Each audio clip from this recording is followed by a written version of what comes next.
بسم اللہ الرحمن الرحیم۔ عمرہ زائرین طے شدہ اوقات کار کی پابندی کریں۔ انتظامیہ۔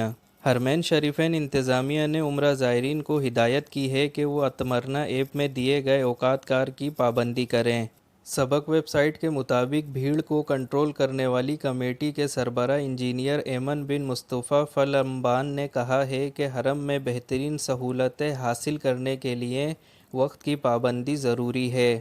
انہوں نے کہا ہے کہ بعض لوگ اتمرنا اور توکلنا کے ذریعے عمرے کا وقت لے لیتے ہیں، مگر طے شدہ اوقات کے بجائے تاخیر سے یا وقت سے بہت پہلے آ جاتے ہیں۔ عمرے کا وقت متعین کرنے کا مقصد ہی یہ ہے کہ ایک طے شدہ وقت کے اندر ایک خاص تعداد کو حرم میں موجود ہونے کی اجازت دی جائے۔ جب طے شدہ وقت سے پہلے یا بعد میں کوئی آتا ہے تو طے شدہ تعداد سے اضافی ہو جاتا ہے۔ انہوں نے کہا ہے کہ انتظامیہ نے زائرین کو بہترین سہولتوں کے ساتھ محفوظ ماحول فراہم کرنے کی بھی ذمہ داری لے رکھی ہے۔ اسے یقینی بنانے کے لیے ضروری ہے کہ اوقات کار کے شیڈول کی پابندی کی جائے۔ ویڈیو سے ریلیٹڈ آپ کا کوئی سوال ہے تو کمنٹ کر کے ضرور بتائیں۔